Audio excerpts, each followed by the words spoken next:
Hello दोस्तों, Hindi horror stories YouTube channel में आपका स्वागत है। और अब वक्त है डरने का। और मैं प्रवीण आज फिर से लेकर हाजिर हूं भूतों की कुछ और सच्ची डरावनी कहानियां। अगर आपको भूत प्रेत, जिन्नात, चुड़ैल और अलग अलग टॉपिक्स की सच्ची मजेदार कहानियां सुनना पसंद है तो जल्दी से मेरे चैनल को सब्सक्राइब कर लीजिए। मैं हर हफ्ते आपके लिए बहुत सी डरावनी कहानियां लेकर आता हूं, तो खुद भी सुनिए और अपने दोस्तों के साथ भी शेयर कीजिए और डरिए प्रवीण के साथ।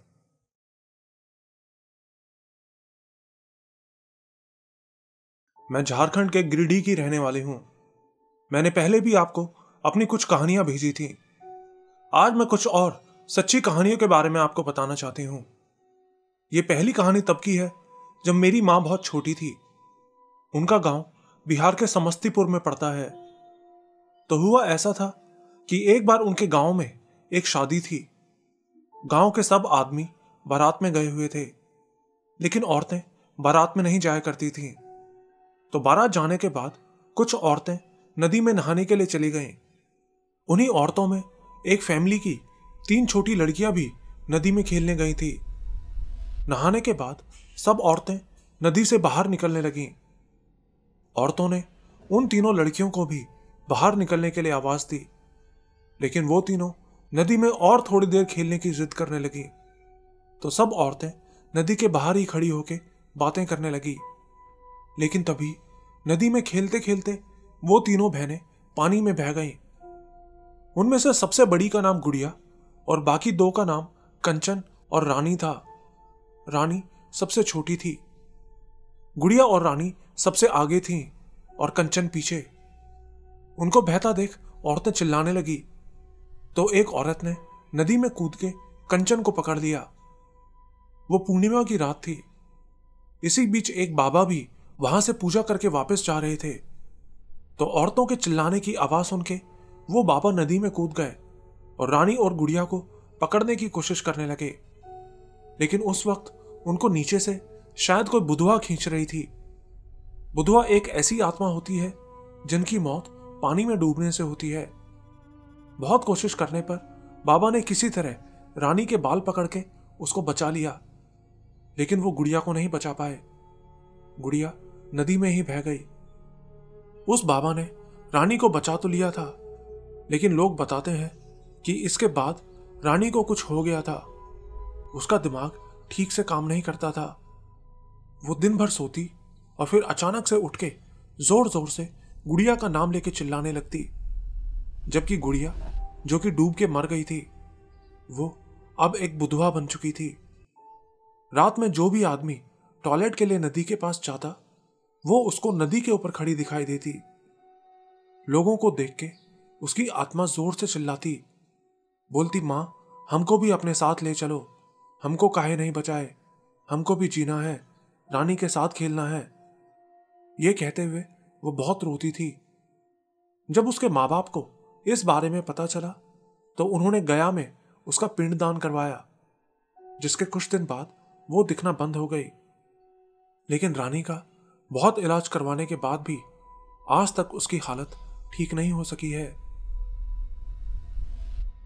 हमारे यहां गिरिडीह में बहुत पहले एक सिनेमा हॉल हुआ करता था, जिसमें हर नाइट शो में एक मर्डर पक्का होता था। मर्डर होने के कुछ दिन बाद तक तो हॉल बंद रहता, लेकिन फिर उसका मालिक पुलिस को पैसे खिला देता और हॉल फिर से चालू हो जाता। फिर एक दिन एक तांत्रिक एक आम आदमी के भेष में उस हॉल में गया, ये देखने के लिए कि वहां ऐसा क्या है जो वहां आए दिन मर्डर होते रहते हैं। हॉल में पूरा हाउस फुल था, लेकिन हॉल में जाके उसने देखा कि हॉल में कुछ सिर हवा में घूम रहे थे। वो समझ गया कि इस जगह जरूर कुछ गड़बड़ है। तो उसने उस हॉल के मालिक से बात की और उस जमीन की जांच पड़ताल की, तो पता चला कि पहले वहां एक खेत पड़ता था।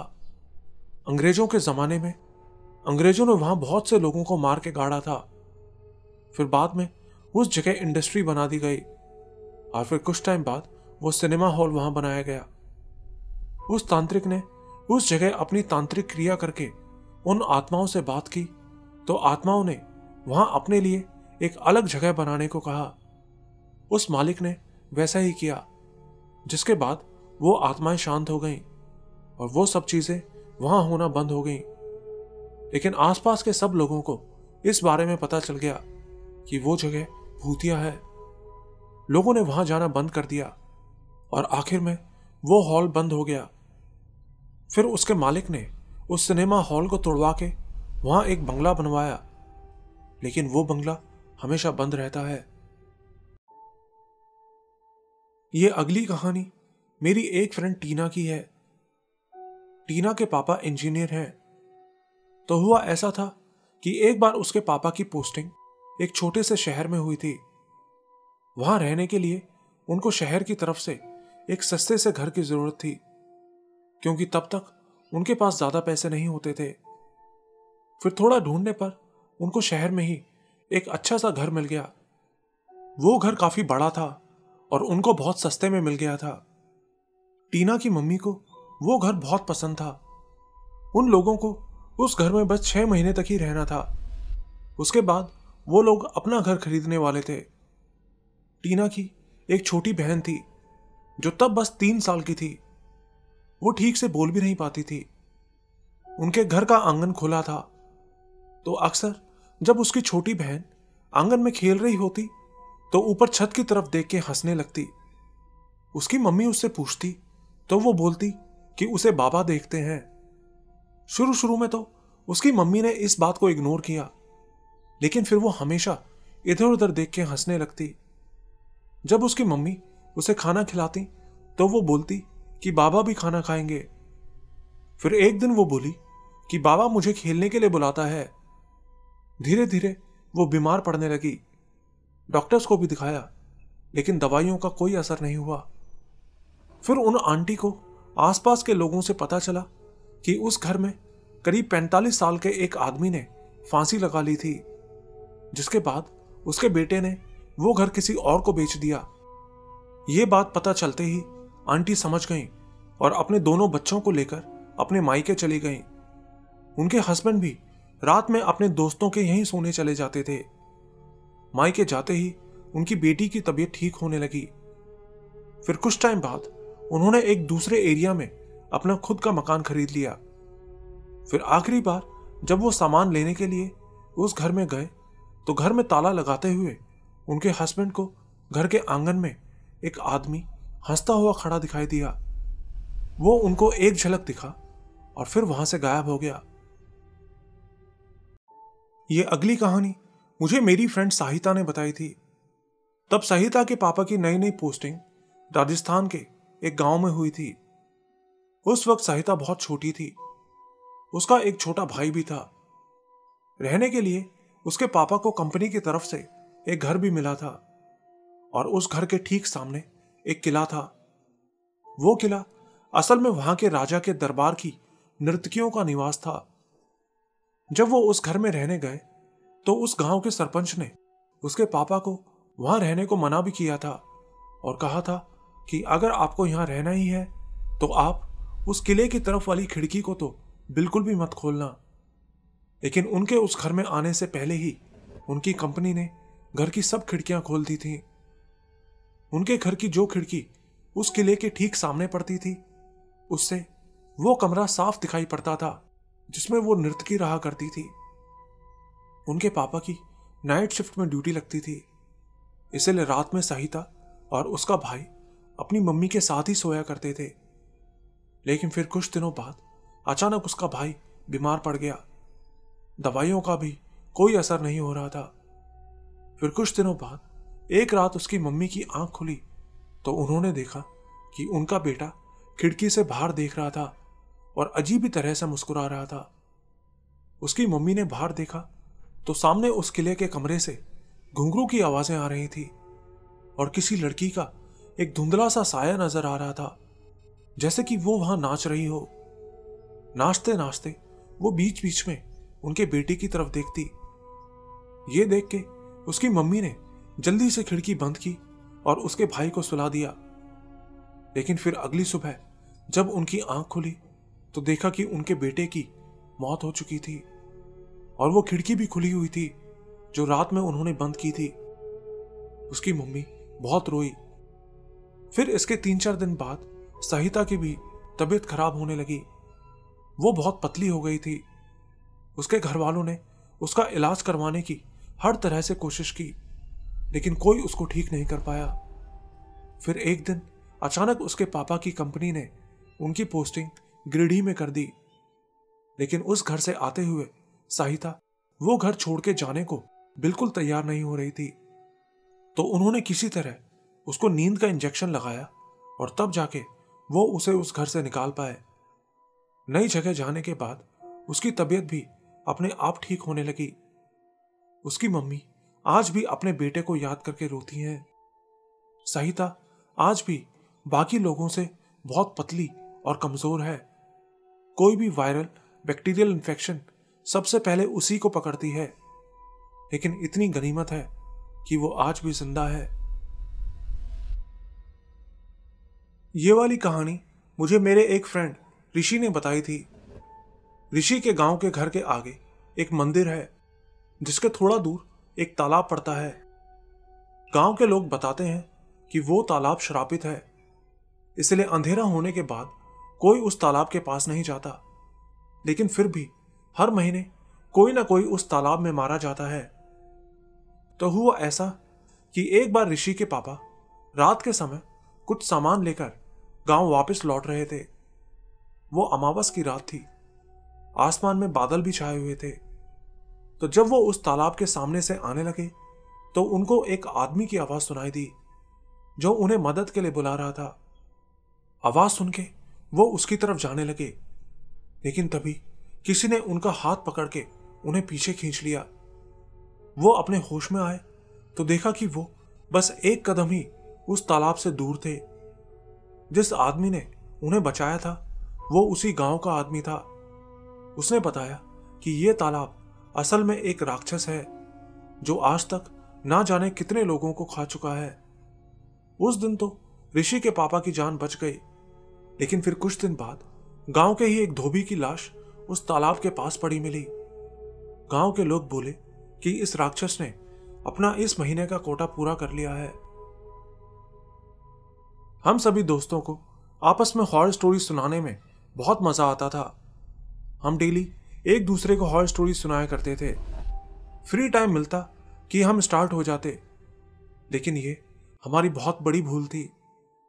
दोस्तों, मैं आपको बता दूं कि इन सब शक्तियों का एक अलग ऑरा होता है। जैसे अगर हम दिन भर पॉजिटिव एफर्मेशंस बोलते हैं तो यूनिवर्स हमें पॉजिटिव एनर्जी देता है, वैसे ही इसका अपोजिट साइड भी होता है। करीब 1 हफ्ता बीत गया और अब हम सब के साथ अजीब अजीब चीजें होने लगी। बुरे बुरे सपने आना, टॉयलेट के लिए रात में जाने पर बल्ब का अपने आप ऑन ऑफ होना, अजीब सा महसूस होना। शायद आप लोगों को यह बात अजीब लगे, पर हम लोग इन चीजों से बहुत डिस्टर्ब हो गए थे और आखिर में हमने भूतों की कहानियां सुनाना बंद कर दिया। और ऐसा करते ही जैसे ये सब स्टार्ट हुआ था वैसे ही सब बंद हो गया। दोस्तों, मैं आप लोगों से यही कहूंगी कि आप कभी भी इन शक्तियों का मजाक ना बनाएं, वरना अगर ये शक्तियां आपके साथ मजाक करने लगेंगी तो आपकी जान भी जा सकती है। यह कई साल पहले की बात है। हमारे स्कूल में एक कंपटीशन होने वाला था, जिसके लिए हमें मार्शल आर्ट सिखा रहे थे। उस कंपटीशन की तैयारी के लिए हमें हर शाम 5 से 8 बजे के बीच स्कूल जाना होता था मार्शल आर्ट्स ट्रेनिंग के लिए। तो एक दिन जब हम आखिरी बार ट्रेनिंग के लिए स्कूल पहुंचे तो हमें पता चला कि आज हमारे सर को आने में देर हो जाएगी। तो हम सब दोस्तों ने डिसाइड किया कि हम स्कूल की छत पर जाके मस्ती करेंगे और फिर पीछे चर्च में जाएंगे और फिर वहां जो कब्रिस्तान पड़ता है उसमें भी घूम के आएंगे। फिर हम सब इकट्ठा हुए और स्कूल की छत पर चले गए। छत पे हम सब दोस्त इधर उधर घूम के नीचे देख ही रहे थे कि तभी हमारे एक दोस्त ऋषभ को किसी ने धक्का दे दिया। वो नीचे गिरते गिरते बचा। ऋषभ गुस्से में बोला कि मुझे धक्का किसने दिया। फिर हम सब दोस्त छत से उतर के स्कूल की चर्च में चले गए। फिर वहां कुछ देर घूमने के बाद हम पीछे कब्रिस्तान में चले गए। हम कब्रिस्तान में गए ही थे कि पता चला कि सर स्कूल में आ गए हैं। तो फिर हम सब ट्रेनिंग के लिए स्कूल में चले गए।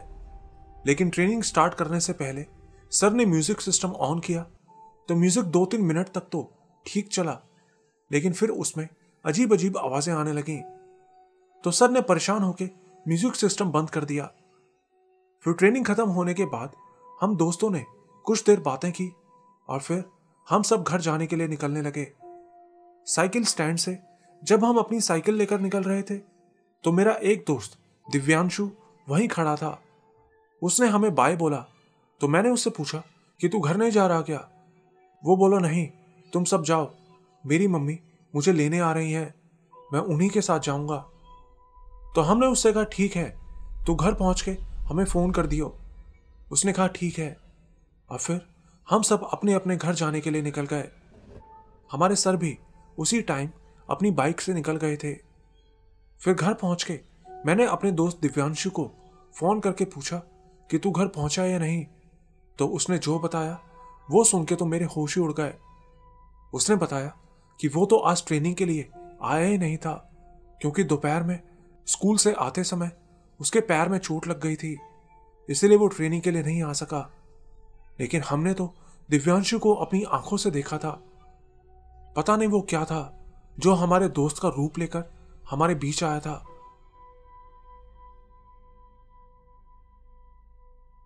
मैं जो बात आपको बताने जा रहा हूं, यह सब मेरे चाचा जी के साथ आज से करीब 25 साल पहले हुआ था। उन दिनों मेरे चाचा झारखंड के धनबाद में रहा करते थे। तो एक दिन मेरे चाचा के एक दोस्त की मौत हो गई थी। वो मेरे चाचा के बहुत अच्छे दोस्त थे और चाचा उसी के अंतिम संस्कार में गए हुए थे।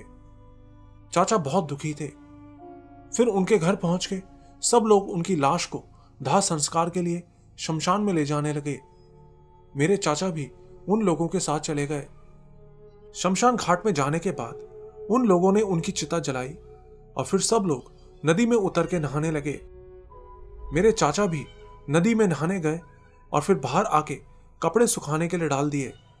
इसी बीच धूप में बैठे बैठे चाचा जी की आंख लग गई। वो गहरी नींद में सो गए। बाकी सब लोग जो उनके साथ आए थे वो सब वहां से चले गए। किसी का ध्यान चाचा जी की तरफ नहीं गया। सोते सोते उनको रात के 7 बज गए। अंधेरा हो चुका था। तभी अचानक चाचा को कोई जोर जोर से झकझोर के उठाने लगा। चाचा की आंख खुली तो देखा कि ये उनका वही दोस्त था जिसकी आज मौत हो गई थी और जिसकी चिता को उन्होंने खुद थोड़ी देर पहले जलाया था। उनके दोस्त ने चाचा को जोर से हिलाकर उठाया और बोले, यहां क्या कर रहे हो? अपने दोस्त को ऐसे देख के चाचा बहुत डर गए और उठ के खड़े हो गए। उन्होंने अपने चारों तरफ देखा तो देखा कि पूरे शमशान में बहुत सारी परछाइयां इधर उधर घूम रही थी और नदी के किनारे बिल्कुल पतले पतले और 15 फीट लंबे बहुत सारे आदमी खड़े थे। ये सब देखने के बाद चाचा की हालत खराब हो गई। उन्होंने जल्दी से अपने कपड़े समेटे और वहां से जाने लगे। उनका वो दोस्त अभी भी उनके सामने खड़ा था और उनकी तरफ देख रहा था। उसकी आंखों में अजीब सा सूनापन था और उसका चेहरा बिल्कुल सफेद पड़ चुका था और चाचा के देखते ही देखते उसका सर एक तरफ झुक गया। चाचा ने सोचा कि अगर अभी उन्होंने हिम्मत नहीं की तो वो यहीं फंस जाएंगे और पक्का मारे जाएंगे। वहां से बाहर जाने के लिए एक 100 मीटर पतला संकरा रास्ता था। चाचा धीरे से मुड़ के उसी गली से चुपचाप बाहर निकलने लगे। जब वो बाहर निकल रहे थे तो पीछे से बच्चों और औरतों के रोने की और चीखने चिल्लाने की आवाजें आ रही थी। लेकिन चाचा जी बिना ध्यान दिए वहां से बाहर निकल आए। फिर बाहर थोड़ी दूर जाने के बाद एक फैक्ट्री थी। जब चाचा वहां पहुंचे तो वहां कुछ सिक्योरिटी गार्ड्स खड़े थे। उनको देख के चाचा की जान में जान आई। सिक्योरिटी वालों ने उनसे पूछा कि तुम इस तरह कहां से आ रहे हो? तो चाचा जी ने उन्हें सारी बात बताई। चाचा की बात सुन के वो बोले कि तुम्हारी किस्मत अच्छी है जो तुम बच गए। इतनी रात इस तरह की जगहों पर कभी नहीं रुकना चाहिए। फिर चाचा जी ने वहीं पर अपने कपड़े बदले और घर चले गए। फिर अगले दिन वो सुबह सुबह उठकर मेरे दादाजी के एक दोस्त जो कि बहुत बड़े तांत्रिक भी थे, उनके पास गए और उनको रात की सारी बात बताई। उनकी बात सुन के वो चाचा पर बहुत गुस्सा हुए। फिर उन्होंने चाचा को एक धागा दिया और कहा कि अपना दोस्त का श्राद्ध पूरा होने तक इसको अपने हाथ से मत उतारना। उन्होंने बताया कि तुम्हारे ऊपर तुम्हारी कुल देवी की कृपा है और इसी वजह से तुम्हें कोई नुकसान नहीं हो सका। मेरा नाम गौरव है। मैं ग्वालियर का रहने वाला हूं। यह 2012 की बात है, जब ये अफवाहें चल रही थी कि अब दुनिया खत्म होने वाली है। मैं बचपन से ही भूतों और चुड़ैलों की कहानियां सुनता आया हूं और इन सब चीजों पर पूरा विश्वास करता था। हमारे ग्वालियर में लोग कहते हैं कि हमें कभी भी आग, पानी, अंधेरे और ऊंचाई को गौर से नहीं देखना चाहिए। मुझे आज भी वो दिन बहुत अच्छे से याद है जब मेरा पहली बार इस तरह की चीज से सामना हुआ था। मेरे पापा BSNL में जॉब करते थे और रहने के लिए हमें थाटीपुर की PNT कॉलोनी में एक फ्लैट मिला हुआ था। हमारा फ्लैट 3rd फ्लोर पर था और ठीक हमारी बैल्कनी के सामने बहुत सारे पेड़ थे, पीपल और बरगद के पेड़। पास में ही एक मंदिर भी पड़ता था। तो उस रात मेरा मम्मी पापा से झगड़ा हो गया था, जिसके बाद मैं बैल्कनी में जाके बैठ गया और अंधेरे की तरफ देख के रोने लगा। रात का टाइम था, मैं बिल्कुल अकेला था। तभी मुझे सामने पेड़ के ऊपर से एक बहुत ही अजीब सी आवाज आती सुनाई दी। आवाज ऐसी थी कि मैं बता नहीं सकता, लेकिन मेरा ध्यान उस तरफ नहीं गया। मैं बस गुस्से में बैठा रोए जा रहा था। लेकिन फिर कुछ देर बाद मैंने महसूस किया जैसे कोई मेरे पास चल रहा है। मुझे लगा शायद मेरे पापा मुझे मनाने आए होंगे, तो मैंने अपनी आंखें बंद कर लीं। वो आवाज ऐसी थी जैसे कोई अपने पैरों को घसीट के चल रहा हो। मैंने उस तरफ देखा भी, लेकिन वहां कोई नहीं था। फिर कुछ देर बाद 1:20 पे मेरा गुस्सा शांत हुआ तो मैं उठ के अंदर की तरफ जाने लगा। लेकिन तभी मैंने देखा कि हमारी बैल्कनी की छत पे एक सफेद कपड़ा लटक रहा था। मुझे लगा शायद मम्मी ने छत पे कपड़े सुखाने के लिए डाले होंगे। उन्हीं में से कोई कपड़ा नीचे लटक गया होगा। मैंने उस सफेद कपड़े के पास जाके उसको नीचे खींचा तो वो एकदम से ऊपर की तरफ जाने लगा, जैसे कोई उसे ऊपर खींच रहा हो। फिर वो कपड़ा पूरा ऊपर चला गया और अचानक से एक कटा हुआ सर, जिसकी बहुत बड़ी बड़ी आंखें थी और बड़े बड़े बाल थे, वो सीधा मेरे सामने आके लटक गया। वो सिर्फ एक सिर था, उसका कोई शरीर नहीं था। वो देख के मैं बहुत डर गया और भाग के सीधा अपने बिस्तर में चला गया। वो पहली बार था जब मैंने अपनी लाइफ में ऐसी किसी चीज का सामना किया था। लेकिन मैंने इस बारे में किसी को कुछ नहीं बताया, क्योंकि मुझे पता था कि कोई मेरी बात पर यकीन नहीं करेगा। 2 दिन गुजर गए, मैं भी इस बारे में भूल गया था।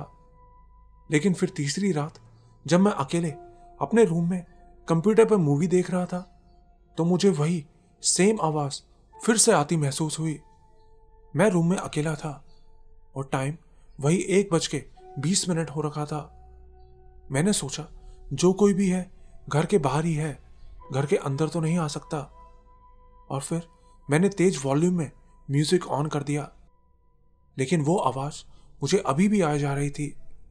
ऐसा लग रहा था जैसे कोई बालकनी के गेट पे खड़ा होके जोर जोर से सांसें ले रहा है। वो जो कुछ भी था मुझे वहां अपनी मौजूदगी का एहसास करवाना चाहता था। सर्दियों के मौसम में भी मुझे पसीना निकलने लगा था। मैं हर आवाज को ध्यान से सुन रहा था और तभी उसने बैल्कनी के दरवाजे को हल्के हल्के बजाना शुरू कर दिया। मुझे बहुत डर लग रहा था, समझ नहीं आ रहा था कि क्या करूं। मेरे पापा बालाजी सरकार की पूजा करते हैं और हनुमान जी के बहुत बड़े भक्त हैं, तो मैंने बालाजी का नाम लिया और सारी लाइट्स ऑन कर दी। बालकनी का बल्ब भी जला दिया। फिर जब मैंने अपनी खिड़की से बाहर देखा तो मेरी जान ही निकल गई। खिड़की के पास कूलर रखा था और कूलर के पास एक लंबा सा आदमी खड़ा था जो बार बार कूलर को हिलाया जा रहा था। यह देख के मैं बहुत ज्यादा डर गया। बल्ब की रोशनी में मैं उसको साफ साफ देख पा रहा था।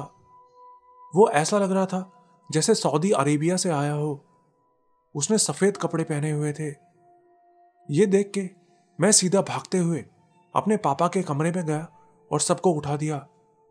मेरी हालत देख के पापा समझ गए कि पक्का कुछ गड़बड़ है, लेकिन पापा बोले कि तूने जरूर कोई बुरा सपना देख लिया होगा, जाके अपने छोटे भाई बहन के साथ सो जा।